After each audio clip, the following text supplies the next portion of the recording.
Baik, saya akan menjelaskan tentang user dari rumah tukang. Sebelum masuk ke dalam aplikasi, pastikan customer sudah mendownload aplikasi rumah tukang melalui website atau Google Play Store yang sudah ada. Setelah masuk ke dalam aplikasi rumah tukang, customer akan menemukan menu-menu sign in, sign up, dan juga forgot password. Untuk customer yang sudah memiliki akun di aplikasi rumah tukang bisa masuk melalui menu sign in untuk memasukkan alamat email atau nomor HP dan juga password. Dan apabila customer tersebut lupa dengan passwordnya, bisa mengklik forget password terlebih dahulu. Dan untuk customer yang belum memiliki akun, bisa mendaftar di menu sign up. Setelah mendaftar dan bisa masuk, customer akan diarahkan ke menu lokasi. Untuk lokasi sendiri, customer harus mengisi dengan benar dan akurat. Biasanya akan ditambahkan dengan Sherlock atau Gmaps mungkin ya, supaya nanti tukangnya bisa langsung ke tempat tujuan. Setelah ke menu lokasi, setelah customer memasukkan alamat dan tujuan dengan benar, customer akan diarahkan ke menu dashboard. Untuk dashboard sendiri ada dua, yakni yang pertama para pemilik rumah atau apartemen, terus yang kedua bagi kantor atau perusahaan. Untuk yang pertama terlebih dahulu para pemilik rumah atau apartemen. Setelah mengklik para pemilik rumah dan apartemen, customer akan diajukan pertanyaan apa yang perlu diperbaiki. Setelah itu akan muncul menu bagian-bagian rumah atau bangunan yang akan diperbaiki, seperti ruang tamu, ruang tidur, dapur, kamar mandi, garasi. Customer bisa memilih satu atau beberapa yang akan diperbaiki. Setelah memilih bagian-bagian yang akan diperbaiki, customer akan memilih jenis tukang. Di sini ada 5 jenis. Yang pertama tukang atap, tukang lantai, tukang dinding, tukang jendela, dan tukang kayu. Customer bisa menyesuaikan dengan apa yang akan diperbaiki nanti. Setelah itu customer harus memasukkan foto kerusakan bangunan yang akan diperbaiki oleh tukang tadi. Setelah itu akan muncul data customer yang telah diisi tadi, meliputi yang pertama foto kerusakan, tipe bangunan yang perlu diperbaiki, tukang yang dibutuhkan. Setelah itu akan ada menu kirim pengajuan. Setelah dikirim pengajuan,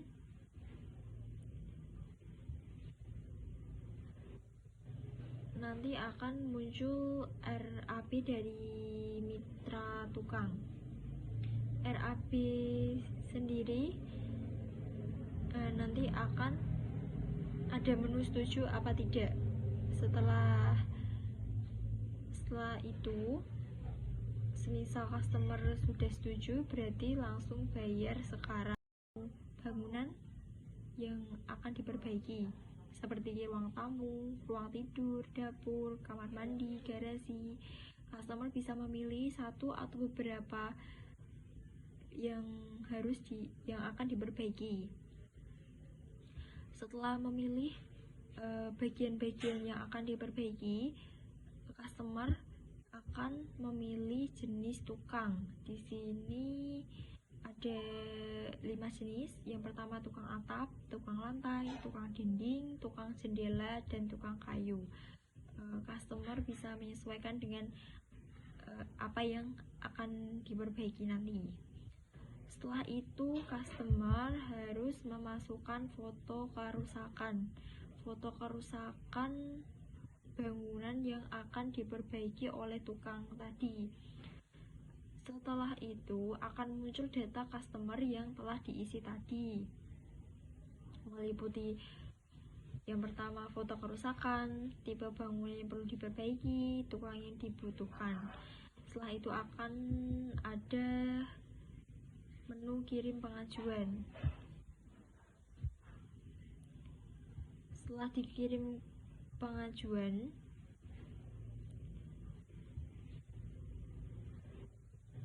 nanti akan muncul RAP dari mitra tukang. RAP sendiri nanti akan ada menu setuju apa tidak. Setelah itu, semisal customer sudah setuju, berarti langsung bayar sekarang. Untuk pembayaran sendiri, yang pertama muncul data tukang yang akan menuju ke lokasi, meliputi nama tukang, tanggal kunjungan tukang untuk memperbaiki. Terus yang kedua, bukti pembayaran lunas dengan total harga di dalam RAP. RAP sendiri rekapan anggaran yang harus dikeluarkan oleh customer untuk membayar jasa yang akan diberikan. Terus membahas lagi dashboard untuk bagian kantor atau perusahaan. Nah, setelah mengklik bagian kantor atau perusahaan, nanti akan ada menu bagian-bagian atau ruangan-ruangan yang perlu diperbaiki. Biasanya kalau di kantor itu terdapat ruang tamu, ruang rapat, toilet, dapur atau kantin, ruang kerja, garasi atau parkiran. Setelah customer memilih salah satu atau beberapa bagian yang perlu diperbaiki atau yang dibutuhkan, customer memilih tukang-tukang yang dibutuhkan. Di sini tukang-tukangnya sama seperti yang memperbaiki rumah sama apartemen ya. Kalau untuk tukang sendiri ada tukang atap, tukang lantai, tukang dinding, tukang jendela, tukang kayu. Setelah itu customer harus memfoto kerusakan bagian yang akan diperbaiki. Setelah memfoto akan muncul data seperti yang pertama foto kerusakan, terus yang kedua tipe bangunan yang perlu diperbaiki, dan juga yang ketiga tukang yang dibutuhkan. Setelah itu kirim form penjualan, yaitu transportasi. Yang pertama ada daftar transportasi, ada riwayat pesanan, saldo pesanan, dan profil. Daftar transportasi ada pick up sama truk. Nanti jasa layanannya ada tersedia dan tidak tersedia. Yang kedua ada riwayat pesanan. Nanti ada tanggal pemberangkatan pick up sama jam-jamnya juga. Pick up sama truk itu sama ya. Yang ketiga ada saldo, nominal saldo, dan penarikan tunai. Untuk penarikan tunai nanti bisa ada opsi untuk memilih jenis-jenis bank yang maunya pelanggan gitu ya. Terus yang keempat ada pesanan. Nanti ada lokasi penerima, memilih lokasi toko, bangunan, sama material yang pengen dibeli. Terus yang kelima ada profil, ada nama pengguna, alamat, dan akun terverifikasi. Cukup sekian dari saya. Wassalamualaikum warahmatullahi wabarakatuh. Assalamualaikum warahmatullahi wabarakatuh. Nama saya Dewi Sulfiana dari kelompok 4. Perkenalkan, nama saya Indra Maulana Setiawan, bisa dipanggil Indra, NIM 2819. Di sini saya akan mempresentasikan bagian mitra rumah tukang. Lalu ketika ada aplikasi mitra tukang, mitra rumah tukang ya, itu nanti tampilan pertama ada dashboard toko bangunan, jasa antar barang, dan tukang. Nah, di sini saya akan mempresentasikan yang tukang ya. Kita klik tukang, lalu kita login. Setelah login, kita pilih on atau off. Semisal on, kita masih bisa lanjut ke fitur yang selanjutnya. Off juga bisa lanjut untuk ke fitur lainnya, fitur selanjutnya ya maksudnya. Nah, semisal ada yang pencet on gitu ya. Nah, nanti ada tampilan beranda, pesanan, saldo, profil, dan toko bangunan. Lalu semisal yang kita klik yang beranda, nah nanti di beranda itu isinya ada ranting. Semisal ranting itu semisal kita setelah selesai mengerjakan sesuatu, nanti kita minta ranting ke konsumennya. Nah, itu ke rantingnya itu bintang ya, bintang. Nah, lalu yang kedua ada order selesai. Nah, ketika kita melakukan pekerjaan selesai itu ada transaksinya. Nah, jadi kita bisa melihat kita sudah melaksanakan beberapa pesanan, itu kita bisa melihat dari situ. Nah, lalu saldo. Nah, itu isinya saldo itu ya isi saldo mitra tukangnya itu. Ya, bisa diambil, bisa tetap di aplikasi, udah aman. Lalu yang kedua ada pesanan. Nah, pesanan di sini isinya ada progress dan down. Untuk progress itu semisal ada pesanan masuk, nah, kita klik progress. Nah, nanti di dalam progress itu ada fitur yang pertama foto kerusakan dari konsumen, tanggal customer pesan. Nah, jadi tanggal berapa itu udah tertera di situ pesannya. Customer pesan ke kita ke aplikasi itu dalam waktu kapan itu sudah ada tertera di situ. Lalu lokasi customer, tipe bangunannya apa, yang rusak bagian apa, terus lalu form RAB. Nah, untuk mitra tukang nanti untuk form RAB-nya itu diisi tukang ya. Jadi tukang nanti misal kerusakannya tadi kan foto kerusakan, terus ada tipe bangunan. Nah, setelah ditamati oleh tukang foto kerusakan tersebut, nanti tukang membuat form RAB lalu dikirimkan ke customer gitu. Nah, terus yang selanjutnya ambil order. Nah, terus untuk down itu sudah diambil orderannya. Nah, jadi setelah ambil order udah, nanti down yang fiturnya berupa foto kerusakan, tanggal kunjungan. Tanggal kunjungan itu rencana mitranya mau ke tempat customer tersebut. Nah, terus lokasi customer, lalu tipe bangunan tadi, terus 5 bisa batal. Tukang bisa membatalkan pesanan tersebut ketika ada acara dadakan gitu. Terus yang terakhir ada mulai survei. Nah, di situ mulai survei itu tukang sudah berangkat ke customer. Nah, lalu ada saldo. Saldo itu nominal. Isinya nominal dan penarikan. Nominal yang didapat oleh tukang, lalu ada penarikan. Nah, penarikan itu bisa ditarik secara virtual, juga bisa lewat bank. Lalu profil.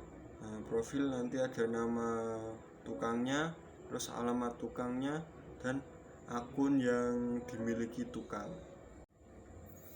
Lalu yang terakhir ada toko bangunan.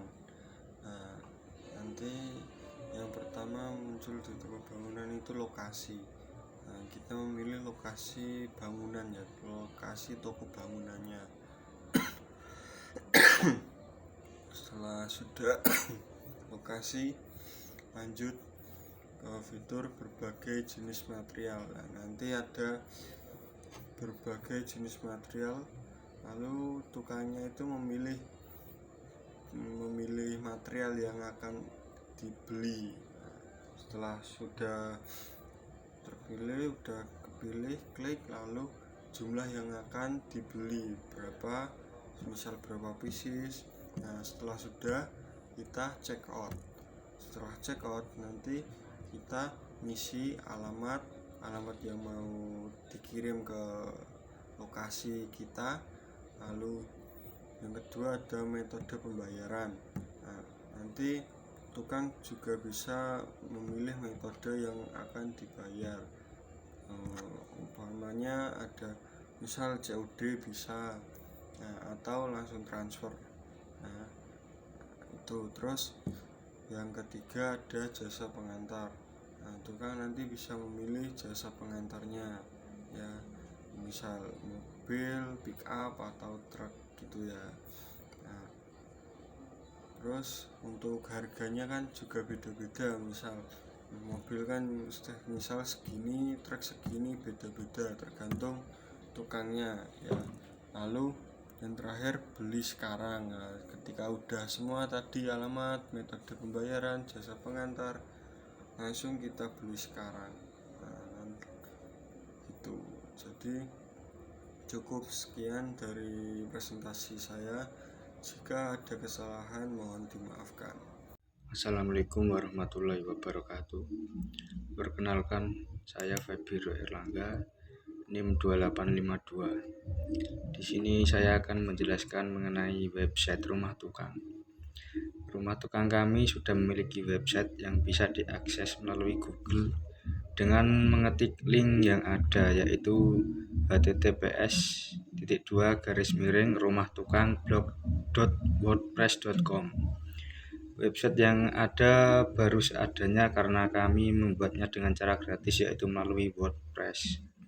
Untuk tampilan pertama dari website ada layanan manfaat Rumah Tukang, yaitu Rumah Tukang dapat melayani kerusakan yang berada di perumahan, apartemen, perusahaan dengan cepat, tepat, dan akurat. Selanjutnya, Rumah Tukang menampilkan berbagai gambar kegiatan ataupun alat-alat yang digunakan, yaitu alat-alat SOP keamanan yang digunakan oleh para tukang, berupa helm sebagai pelindung kepala karena pasti sangat penting untuk tukang saat jalannya perbaikan, dan juga alat-alat lainnya seperti palu, obeng, tang, cetok, tangga, roll cat, meteran, dan lain-lain. Untuk tukangnya juga banyak, tidak hanya satu seperti yang dicontohkan di gambar yang ada di website. Contoh foto para tukang yang saat berkumpul. Setiap tukang berbeda-beda dengan keahlian masing-masing. Ada tukang bangunan, tukang khusus lantai, tukang kusen, tukang perabot, ataupun tukang kayu, tukang cat maupun tukang atap. Di dalam website Rumah Tukang sudah kami tampilkan foto-foto saat tukang melakukan pekerjaannya. Salah satunya yaitu yang pertama ada tukang yang sedang memasang lantai. Kriteria tukang tersebut bisa ke tukang lantai maupun tukang bangunan, karena tukang bangunan biasanya juga bisa memasang lantai maupun keramik. Yang kedua ada tukang yang sedang mengecat tembok. Untuk tembok yang tidak terlalu luas bisa membutuhkan tukang 1-2 orang. Sedangkan untuk tembok yang luas bisa sampai 3-5 orang. Tergantung luasnya tembok yang akan dicat. Para tukangnya selalu menggunakan peralatan yang safety, yaitu berupa helm proyek, sepatu, dan untuk gedung-gedung tinggi dilengkapi dengan alat pengaman berupa tali. Yang ketiga ada tukang yang sedang memasang atap. Sama dengan tukang cat tembok, jika atapnya tidak terlalu luas yang membutuhkan tukang yang sedikit. Jika atapnya luas perlu adanya tambahan tukang lagi. Selain website kami juga ada aplikasi Instagram, bisa untuk konsultasi maupun memasarkan Rumah Tukang kami. Instagram kami memiliki username yaitu rumahtukang_id. Di dalam Instagram tersebut juga ada postingan-postingan mengenai layanan rumah tukang kami. Sekian dari website rumah tukang yang ada. Kurang lebihnya mohon maaf bila ada salah kata. Wassalamualaikum warahmatullahi wabarakatuh.